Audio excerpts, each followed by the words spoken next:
할렐루야. 네, 반갑습니다. 제 이름을 좀 확실하게 좀 소개를 드릴게요. 제가 큰 병을 앓고 누워 있게 됐습니다. 그런데 힘이 없어가지고 도저히 일어설 수가 없었어요. 근데 그때 하나님께서 저를 붙잡아 일으켜 세워주셔서 제가 서서 병을 차고 일어났습니다. 그래서 제 이름이 서서 병을 찬 사람, 그래서 제 이름이 서병찬입니다. 제 이름 쉽게 기억하시겠죠? 네.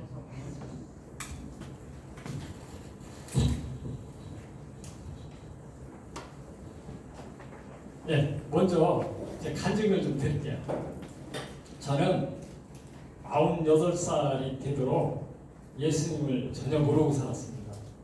왜냐하면 저희 집안은 완고한 유교 집안이라 제가 증손이라 할아버지 밑에서 제사 지내는 거 배우고 살았고, 또 저희 큰할머니는 주지 스님을 하셨어요. 그래서 그 영향으로 저희 누님은 지금도 스님입니다. 그렇게 살다 보니까 저는 정말 죄를 많이 졌습니다. 막 바람도 피고 여러 가지 그런 얘기 하다 보면 오늘 나 세워야 됩니다. 그래서 그거 생략하고요. 저는 2003년도에 내시경 검사를 처음 하게 됐습니다.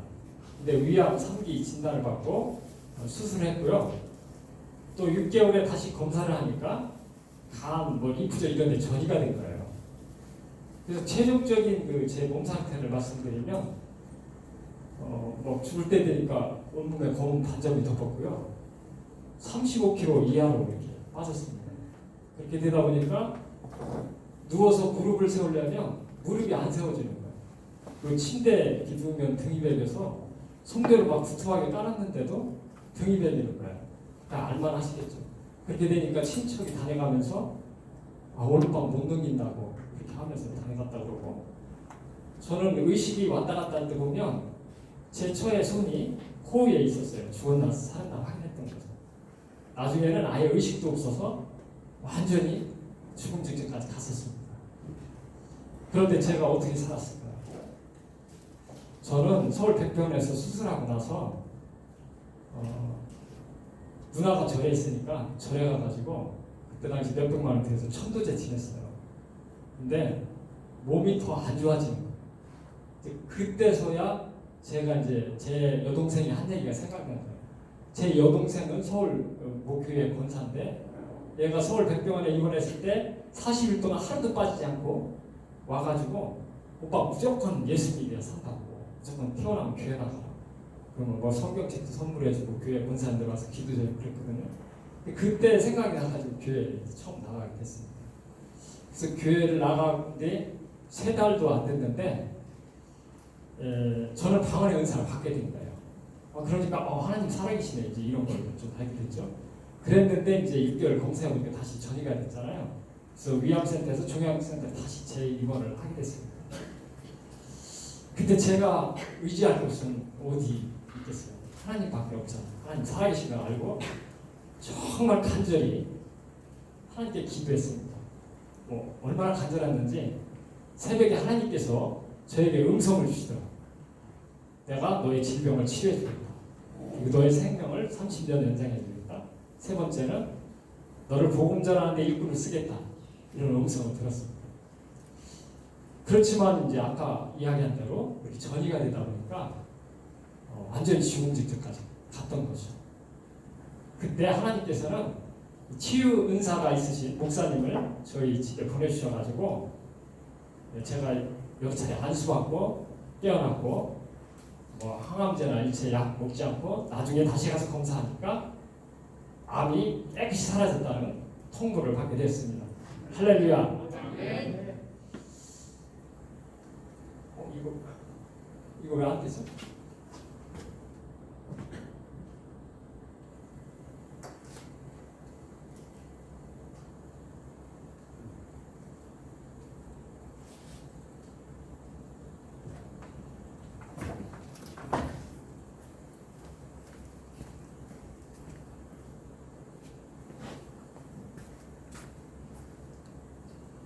이제 되나요? 예, 이것이 그때 제 사진인데요. 여러분 이 사진 보면 어떻게 제가 일어설 수 있을 것 같아요? 네, 전적인 하나님의 은혜입니다. 그래서 제 이름이 뭐라고 그랬죠? 서서 병을 찬 사람. 그래서 소형찬양인데 여러분 중요한 건 서서 병을 찬 사람 이게 중요한 게 아니고 제가 어떻게 일어섰겠습니까? 하나님께서 붙잡아 세워주셨기 때문에 제가 일어섰잖아요. 그래서 중요한 거 여러분이 꼭 기억할 거면 하나님은 살아계시고 이렇게 죽은 자도 살리시는 그 하나님이 저를 붙잡아 일으켜 세워주셨다는 걸 좀 꼭 기억해 주셨으면 좋겠습니다. 자, 잠시 기도드리고 시작하도록 하겠습니다. 하나님 아버지 참으로 감사합니다. 오늘은 직장 선교의 비전과 방법에 대해서 알아보고자 합니다. 이 시간 성령님 함께하여 주시고 인자하여 주셔서 저희들 모든 걸 주관하고 다스려 주옵소서. 그리하여 집중하고 듣고 깨닫고 많은 걸 알게 하여 주옵소서. 저는 부족합니다. 주님 도와 주옵소서. 예수님의 이름으로 기도합니다. 아멘. 예, 개관 목적인데요. 개관 목적은 강의 제목과 같습니다. 자, 학습 목표에 대해서 알아볼 텐데요. 학습 목표는 첫째, 왜 직장 선교가 중요한가 그거 알아보고요. 두 번째는 직장 선교는 어떤 조건을 갖춘 자라야 직장 선교를 잘 할 것인가 이걸 알아보고요. 세 번째는 직장 선교를 그러면 어떻게 할 것인가 그 선교 방법에 대해서 알아보고 마지막으로 지금 직장 선교의 현실 이거에 대해서 알아보면서 이제 활성화 방안 선교 방법에 대해서 알아보도록 하겠습니다. 자, 여러분 직장은 어떤 곳이죠? 일터죠. 자, 육적으로 보면 일을 해야 돈을 벌고 돈을 벌어야 우리가 잘 먹고 살 수 있죠. 그런데 영적으로 보면 직장은 어떤 곳일까요? 영적으로 보면 직장은 하나님이 보내주신 선교지입니다. 그런데 대부분 그 직장 그리스도인들이 이 선교 사역 그런 방법을 잘 모르고 또 이 중요성을 깨닫지 못하기 때문에 선교 사역이 잘 안 이루어지고 있습니다. 자, 그러면 어떻게 하면 이 직장 선교의 열매를 맺을 수 있을까요? 첫 번째, 이 직장 선교의 중요성에 대해서 한번 알아보도록 하겠습니다. 자, 여러분들은 왜 직장 선교가 중요하다고 생각하세요? 그런 생각 해보셨나요? 첫 번째는 시대적 요청이다 이렇게 얘기를 했는데요. 우리나라가 예전에 농업사회였죠. 그러다가 이제 산업화되면서 사람들이 다 도시로 몰려들었습니다. 그래서 이제 도시화되면서 도시에는 직장 없는 곳이 없죠. 그리고 요즘은 또 맞벌이 부부가 대부분이기 때문에 지금은 직장인이 얼마나 많은지 몰라요. 얼마나 될까요? 통계에 의하면 1,800만을 넘어서 지금 2,000만 가까이가 직장인이라고 합니다. 시대가 변하면서 직장인이 많아졌다는 거죠. 직장만 복음화되면 우리나라는 복음화되기 쉬워지겠죠. 자, 두 번째는 직장은 시간과 공간 또 인적 요소에 있어 최적의 선교지다 이렇게 얘기했는데요. 여러분들 직장이니까 잘 알잖아요. 하루 생활 중에 가장 많이 활동하는 것이 직장이죠. 그리고 직장인들 보면 인생의 황금 시기인 20대부터 60대가 다 대부분 직장인입니다. 그리고 직장에서 근무하다 보면 이제 같은 과에서 1년, 2년 최소한 그렇게 같이 근무하시죠. 그러면 일도 함께 하고 또 뭐 식사도 하고 출장도 함께 가고 애경사도 나누고 그러면서 굉장히 친숙한 인간관계가 됩니다. 요즘 낯선 사람들에게 복음 전하기가 쉽지 않잖아요. 직장인은 얼마든지 자연스럽게 얘기할 수 있는 곳이 직장이라는 말이죠. 그래서 직장은 아주 최적의 선교 조건을 갖춘 곳이 바로 직장이라고 볼 수가 있습니다. 그리고 이제 세 번째는 대인 관계적 측면에서 직장이 매우 중요하다 이렇게 얘기했는데요. 제가 예전에 대전 그 유성구 노원 일동에서 동장으로 한 2년 근무했습니다. 동장으로 근무하다 보니까 사람들을 많이 만나더라고요. 왜냐하면 동마다 진흥단체가 있어요. 한 10개가 되는데 매달 회의를 해요. 그러면 이틀에 한 번씩은 회의를 하죠. 그분들이 이제 동장실로 차도 마시고 회의 끝나고 식사하면서 이제 대화를 자연스럽게 하면서 이야기를 할 수가 있더라고요. 근데 그때 당시에 제가 이 직장선교대학 이 훈련을 받았어요. 그러다 보니까 이 복음 전하는 게 너무나 중요하다는 걸 깨달았고, 그래서 저는 이제 만난 사람마다 이제 복음을 전했습니다. 얼마나 많이 전했는지 하여튼 제가 여러분 밖에 그 목표 30명 딱지 붙이죠? 저는 그걸 4줄, 5줄 왔다 갔다 했어요. 그러니까 이제 좀 많이 전했죠. 그러니까 소문이 저 구청까지 퍼졌나 봐요. 그러니까 구청에서 사채행정국장이 와가지고 경고 주더라고요. 그럼에도 불구하고 저는 복음을 전했습니다. 왜? 행정이라는 것도 주민을 위해서 이제 일하는 거 아니에요? 근데 주민에게 해줄 수 있는 최고의 선물은 저는 복음으로 알았기 때문에 전했습니다. 근데 그리고 나서 제가 발령받은 곳이 유성구 보건소로 발령을 받았어요.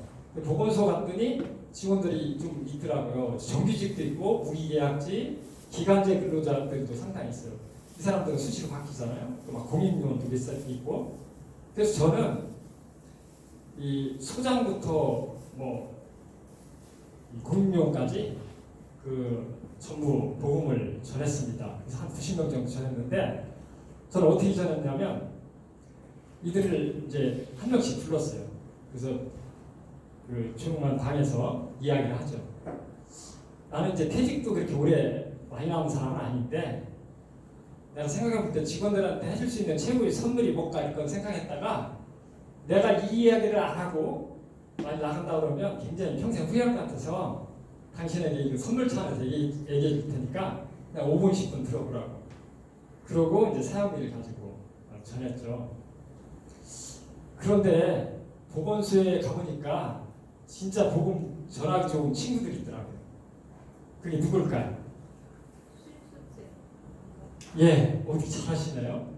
제가 보건소에 갔더니 대전 인근의 7개 대학, 간호대학 학생들이 연간 300명 가까이 와서 실습을 해요. 2주간. 실습하면 이제 소장 밑에 과가 하나 있는 제 과장이 있잖아요. 그러니까 담당자가 이 실습생들 한 10명에서 12명을 데리고 저희 방에 와서 맨 처음 인사를 시켜요. 그럼 제가 실습 잘하고 유익한 시간 되게 해달라고 격려해주고 이제 헤어지면 실습 들어가죠. 그럼 제가 어떻게 이들에게 이 복음을 전했냐면 이제 2주간이니까 제가 각 실을 순회하면서 실습생을 만납니다. 그럼 실습생 제 얼굴 다 알잖아요. 그러면 내가 만나서 실습하느라고 수고 많으니까 한 10분간 쉬었다 해라. 그리고 이제 불러가지고 얘들한테 어떻게 전하냐면 내가 이거 5분 10분 읽어주면 되는데 너 이거 끝까지 들으면 내가 티켓 줄 거야. 그럼 애들이 기대 갖고 들어요. 그러면 다 듣고 나서 어떤 학생은 티켓에 관심 있는지 내가 질문하죠. 뭐 이거 지금까지 이렇게 해줬는데 뭐 궁금한 거 없어 그러면 어떤 학생들은 그렇게 물어요. 근데 티켓은 어떤 티켓 주실 건데요? 그래. 그럼 내가 지금 티켓 줬잖아. 천국 티켓. 그러면 애들이 그래. 어쨌든 이렇게 전하다 보면 다양한 학생들이 있는데 그래도 학생들은 복음 잘 받아들이거든요. 30-40%는 영접기도 해요. 그리고 30-40%는 영접을 하지 않고 듣기만 해요. 그리고 1-20%는 거부하는 학생들, 또 1-20%는 교회 다니는 학생들. 제가 이렇게 말씀드린 건 제 자랑이 아니고요. 직장은 이렇게 어떤 업무적 관계나 지유를 통해서 얼마든지 복음을 전할 수 있는 곳이다. 이걸 설명드리려고 이렇게 말씀드렸습니다. 자, 4번째는 직장 성경 세계 선교의 교두보 역할을 할 수 있다. 이 이야기는 무슨 얘기 같아요? 자, 우리나라에는 지금 다문화 가족도 엄청 많죠. 그러면서 외국 근로자도 상당히 많이 들어와 있습니다. 즉 통계에 의하면 한 200만이 우리나라 근로자가 있다는 거죠. 그러니까 그들에게 우리가 제대로 복음을 전한다면 그들이 자기 고국의 복음을 전하지 않을 수 없겠죠. 그래서 세계 선교의 교도관 가서도 할 수 있다. 이런 얘기고요.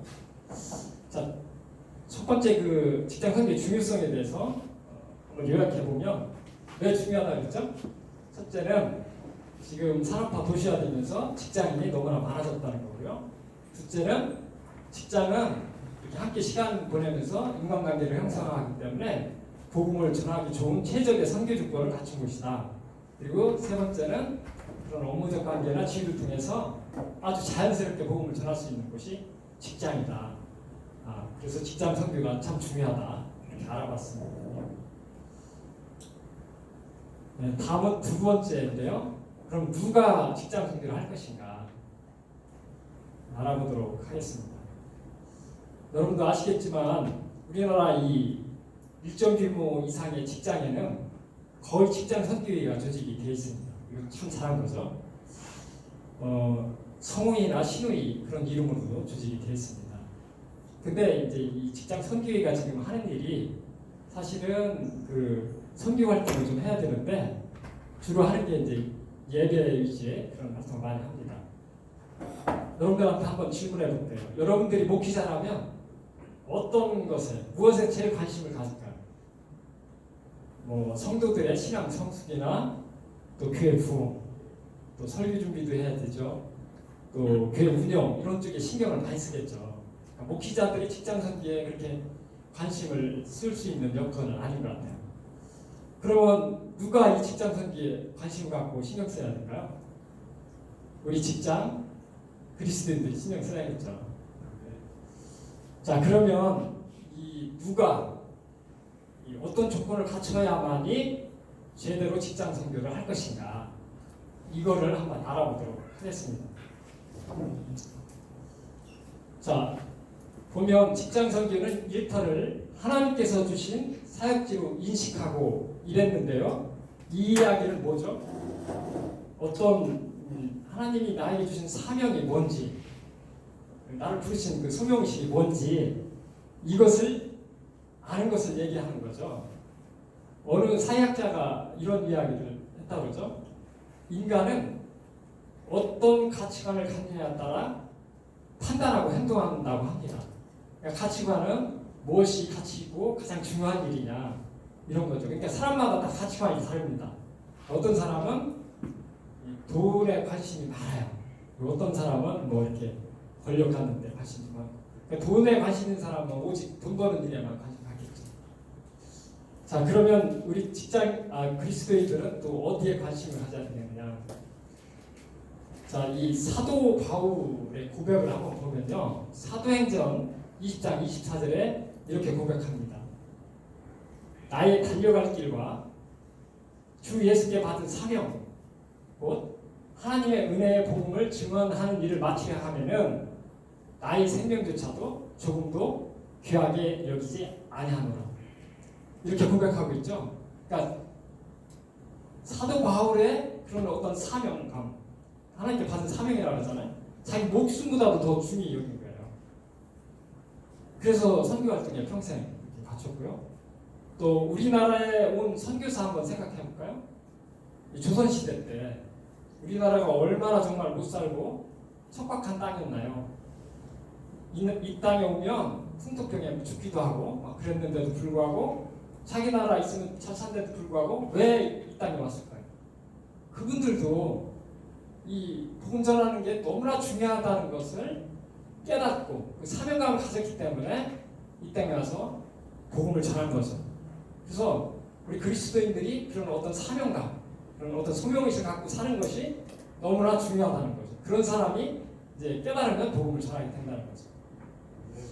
그리고 직장은 일터잖아요.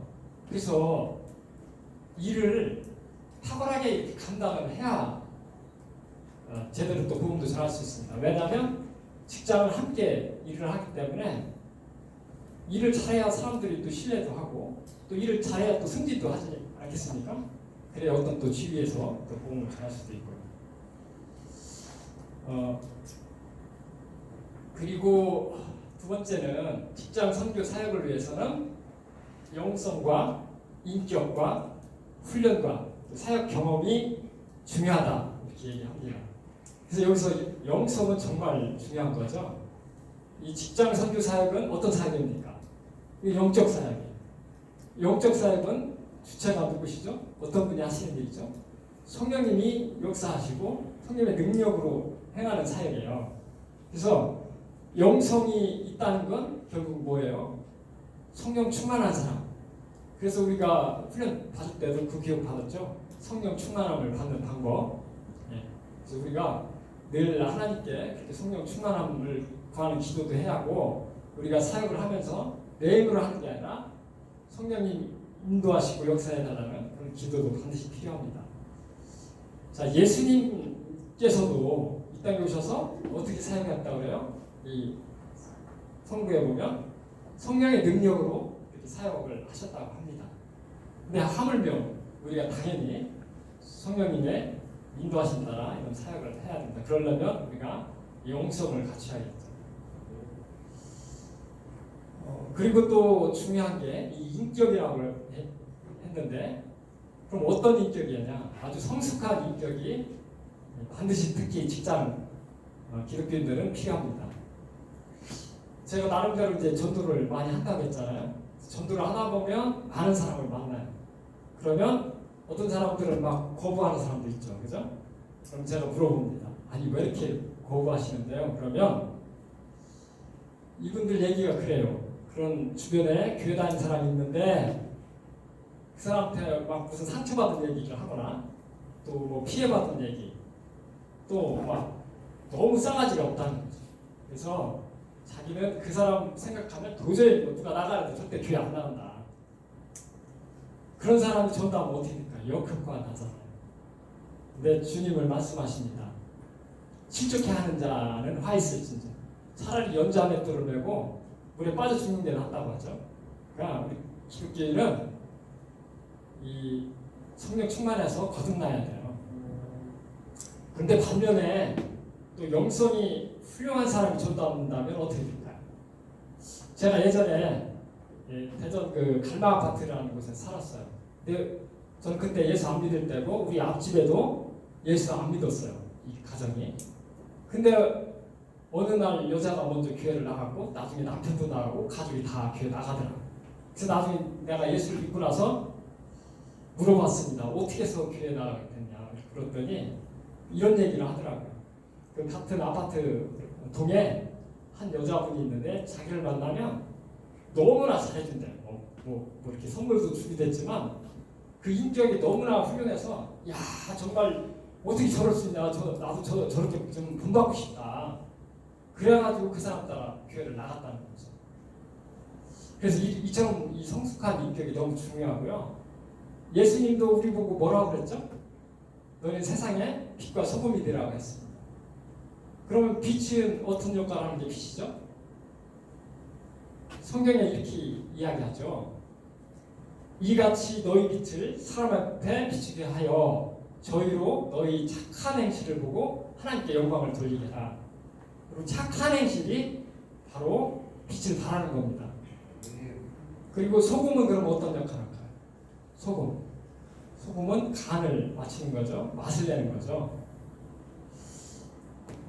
예를 들어 어떤 사람이 있는데, A라는 사람이 있는데 이 사람은 얼굴 표정도 막 어두워. 그리고 이기적이고 막 원한 불평하고 남 비난하고 막 짜증스러운 말만 해. 그러면 그런 사람하고 여러분 같이 있으면 어때요? 기분이? 여러분도 짜증나죠? 근데 반면에 또 B라는 사람은 얼굴 표정도 밝고 또 그 사람은 막 항상 기뻐하고 막 즐거워하고 좋은 말 하고 그 사람과 같이 있으면 나도 괜히 기분이 좋아. 그러면 그런 사람이 바로 무슨 맛이에요? 소금 맛을 내는 거죠. 자, 그러면 여러분들은 전자예요, 후자예요? 예, 여러분 직장인들은, 직장 기독인들은 다 그런 말 들었으면 좋겠어요. 야, 너는 내가 볼 때는 나보다 여건이랑 환경도 안 좋은데 도대체 뭐가 있다고 너는 그렇게 기뻐하고 즐거워하고 막 그러냐, 감사하고. 자, 이런 말을 들으면 여러분 뭐라고 답하실래요? 네, 답은 다 알겠죠. 그렇게 된다면 여러분들 아마 복음 전하는데 큰 역할을 할 겁니다. 성숙한 인격이 그래서 중요하다는 거고요. 세 번째는 이제 선교사역 경험을 익혀가야 된다. 이 이야기는 뭐냐면 처음부터 이렇게 잘하는 사람은 없죠. 저도 처음에 복음 전할 때는 좀 힘들었어요. 두렵기도 하고 뭐 어떻게 전해야 될지도 처음에는 몰랐고 또 그 사람이 거부하고 또 뭐 안 좋은 소리 하면 어떡하지? 이런 생각을 했지만 또 하다 보니까 그게 다 극복되고 요령이 생기더라고요. 자, 여러분 대부분 크리스천들이 이제 복음 전하라 그러면 두려운 마음이 있다고 해요. 그런데 여러분 선물 주고 받아 보셨죠? 선물 줄 때 뭐 두렵고 떨리는 마음 갖다 주나요? 뭐 기쁘고 즐겁고 감사한 마음 갖고 주고 받나요? 예를 들어서 여러분들이 최신 핸드폰 100만 원짜리 휴대폰을 선물을 샀어요. 그래서 내가 누구한테 주러 가요. 그러면 저 사람 안 받으면 어떡해? 두려운 마음 갖다 주나요?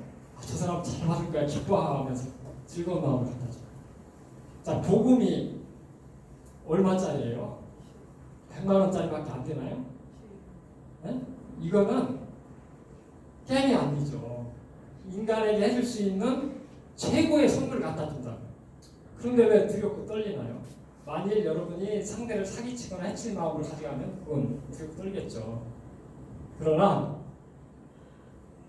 두려워할 게 전혀 없죠. 선물 갖다 주지. 그 사람을 해주시는 최고의 선물이거든요. 그렇다 그러면 기뻐하는 마음으로 갖다 주시면 됩니다. 선물 주는 마음으로. 그래서 성경에 이렇게 얘기하잖아요. 하나님이 우리에게 주신 것은 두려워하는 마음이 아니요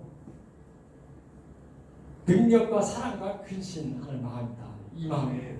그러니까 여러분들 두려워하는 마음이 아니라 그렇게 선물 주는 마음으로 이렇게 갖다 주시면 됩니다. 그런데 이렇게 전했는데 이 사람이 잘 받으면 좋은데 진짜 거부를 해요. 그러면 어떻게 해야 될까요? 막 사정하고 막 이 사람 꼭 전해야 되는데 막 욕심부려야 될까요?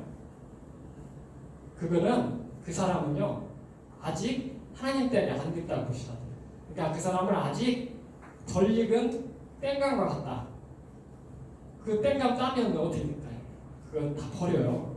그러니까 그 사람보다는 여러분들이 핸드폰을 내가 선물 주려고 갔더니 이 사람이 막 거부해. 그래? 그러면 너 아저도 지금 내가 줄 사람 많은데 그리고 그 사람은 다음에 줘야겠다. 그러고 그 사람 전하지 말라는 게 아니고 다음을 노리라는 거죠.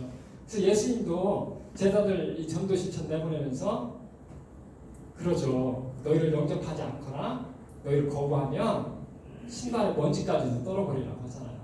그러니까 막 그 사람 못 전해서 거부했다고 여러분 마음 상할 건 없어요. 다음에 전하면 된다. 그리고 딴 사람한테 전한다고 생각합니다. 자, 그런데 그 사람이 거부할 뿐만 아니라 그 사람이 막 욕하고 핍박하고 막 악한 말을 해요. 그러면 그때는 어떻게 할까요? 여러분 상처받아야 되나요? 저도 처음에는 상처받았어요. 근데 성경에 또 답이 있더라고요. 뭐냐면 성경에 마태복음 5장 11절에 보면 이런 이야기가 나와요. 나를 인하여 너희를 욕하고 핍박하고 거짓으로 거슬러 악한 말을 할 때는 너에게 복이 있나니 어떻게 하라고요? 기뻐하고 즐거워하래요. 왜? 하늘에 상급이 있다고. 그러니까 상대가 나를 막 욕하고 핍박하면 여러분 어떻게 해요? 저는 지금 그래요. 제가 또 나 하늘나라 상받게 하네? 고마워. 그리고 속으로 기도하죠. 오히려. 저 영혼이 몰라서 그러니까. 그러니까 절대 상처 받을 필요 없고 그렇게 하시면 돼요.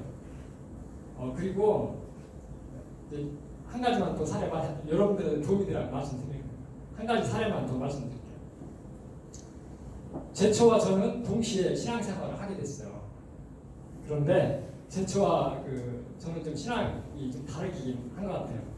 왜냐하면 저는 어딜 가든지 누굴 만나든지 그냥 복음을 전해요. 그래서 제초하고 같이 다니면서도 복음을 저는 전하거든요. 그러면 제초는 그래요. 아니 지금 바빠서 어디 가야 되는데 왜 그런 얘기를 하냐고. 그렇게 듣는다고 그 사람이 뭐 교회를 나가? 왜 쓸데없이 그런 일 해? 막 자꾸 잔소리 하는 거예요. 그러니까 제가 이제 그런 소리 자꾸 듣다 보니까 나름 갈등이 오는 거예요. 우리 선교대학에서는 성공적인 전도는 뭐죠? 그냥 예수들만 전하고 결과는 하나님께 맡기라고 했는데, 그러다 보니까 정말 이렇게 전하는 게 효과 있나? 이거 쓸데없는 짓 하는 거 아니야? 막 이런 생각도 어느 때는 들었거든요. 그럴 때인데 제가 이제 퇴직하고 제 처와 함께 어디를 가게 됐어요. 근데 전화가 왔어요. 전화를 받아보니까 이 사람이 전에 그 노원일동 동장할 때 직능단체 회원이었는데, 이 사람이 그 노원일동에 살다가 이 세종으로 이사 온 거예요. 그래서 세종에 이제 낯선 곳에서 또 살다 보니까 제 생각이 가끔 났던가 봐요.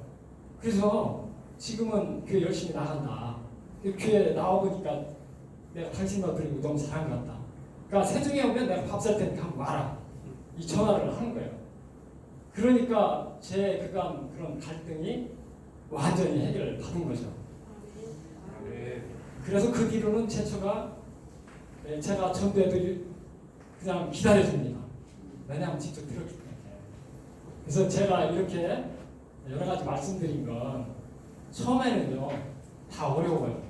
그런데 만일 여러분들이 어떤 악기, 예를 들어 아코디언을 갖다 놓고 처음 보는 악기 연주해 보세요. 그럼 할 수 있어요? 못하죠. 근데 조금만 연습해 보면요 다 잘해요. 그처럼 이 선교 사역도 처음에는 어려울지라도 그냥 자꾸 해보면 자연스럽게 복음 전할 수 있는 그런 요령도 생기고 할 수 있다. 사역 경험이 익혀가야 된다. 이 말씀을 드립니다. 자, 두 번째 요약하면 누가 어떤 조건을 갖춘 자가 직장 선교를 잘 하게 된다고 그랬죠? 직장 선교의 중요성을 깨닫고 어떤 사명감을 가진 사람, 또 부여된 업무를 탁월하게 감당하는 자가 복음을 전하게 되고요. 두 번째는 영성과 인격이 너무나 중요하다고 말씀드렸죠. 그리고 선교 사역을 경험을 가져야 선교 활동을 잘 하게 된다. 다음은 세 번째로 어떻게 직장 선교를 할 것인가에 대해서 또 알아보도록 하겠습니다. 자, 이 교육과 훈련이 너무나 필요합니다. 예수님도 이런 말씀 하셨죠. 너희를 사랑하는 건 어부가 되게 하리라고. 이 이야기는 무슨 얘기죠? 전도자로 만들겠다는 거죠. 그래서 예수님도 이 제자화 산길에서 3년 동안 함께 활동을 했습니다. 그리고 훈련시키고 교육시키셨는데요. 그래서 이 교육과 훈련은 너무나 중요한 겁니다. 예를 들어서 최신 무기가 나왔는데 이 사용법을 모르면 어떻게 될까요? 그 무기 못 쓰잖아요. 그래서 대부분 크리스천들이 전도해야 된다는 걸 알지만 못하는 이유는 그 방법을 모르기 때문에 잘 못해요. 그래서 이 훈련을 반드시 필요하다. 그래서 여러분들도 이렇게 훈련 받는 것이고요. 자, 그러면 여러분들이 이렇게 훈련 받았는데 그럼 여러분만 전도 실천하고 전도한다고 하면 그 전도 효과가 있을까요? 아니, 물론 효과는 있죠. 그렇지만 그거는 가법번식. 그러니까 가법은 더하기고 승법은 곱셈 방식이잖아요. 그래서 승법번식으로 하기 위해서는 어떻게 해야 될까요? 제가 어떤 사람이 테스트했는데 이 교육 좀 받아봐. 그래서 잠깐 봤더니 그게 다단계 그 교육이더라고요. 그게 이 승법번식하고 같아요. 뭐냐면 자기 밑에 의무적으로 하여튼 무조건 2명은 심어야 성공하지. 그렇지 않으면 거기서 거의 탈락한다고 해야 돼. 그래서 여러분들이 이 훈련 받았지만 여러분만 훈련 받으면 이 선교회가 활성화가 안 됩니다. 그래서 반드시 여러분도 내년에 2명 이상은 꼭 지금부터 준비하셨다가 이쪽에 추천해서 건변해서 이곳에 훈련받게 해야 됩니다. 자, 그리고 이제 양육도 해야 되는데요. 애기가 태어났으면 양육해야죠. 근데 많은 그리스도인들이 그렇게 이 훈련도 그렇고 성숙한 인격 그런 영성을 못 갖고 있죠. 그래서 여러분들이 직장에서 많이 2명을 양육하려면 쉬워요, 어려워요? 어렵죠. 그러면 양육하는 방법이 딴 게 아니에요. 이 직장선교대학에 갖다 앉혀놓으면 여기서 양육 받는다. 그러니까 여러분들이 내년에 간사로 섬기면 양육하는 것이 됩니다. 아셨죠? 자, 그리고 중요한 게 이제 현장 사역이죠. 현장 사역은 뭐를 얘기하는 거죠? 현장의 직장에서 사역은 선교 사역을 얘기하는 거죠. 그러니까 여러분들이 이제 이렇게 전도 실천 다 해보셔서 하는 방법 다 알잖아요. 그러면 여러분들 그냥 배우고 알고서 끝나면 되나요? 이 실천을 안 하면 아무 의미가 없습니다. 그래서 행함이 없는 믿음은 죽은 믿음이라고 하기 때문에 전도 실천을 반드시 해야 된다. 그러면 전도 실천은 선교 회원들끼리 어떤 선교 전략도 세우고 또 협력해서 이렇게 직장 내에서 전도 실천을 해야 된다. 그리고 또 후속 모임이 필요합니다. 그거는 예를 들어 전도를 이번에 한번 하자 해서 선교에서 했어요. 그리고 나서 끝나면 한 번으로 끝납니다. 그런데 이걸 지속적으로 하려면 전도하고 나서 야 이번 전도했는데 어떤 성과가 있었고 또 다음에는 어떤 사람을 대상으로 어떻게 할 건가 이 전략을 또 다시 세워야 되기 때문에 이 지속적으로 가죠. 그래서 지속적으로 하기 위해서는 후속 모임이 또 반드시 필요하다.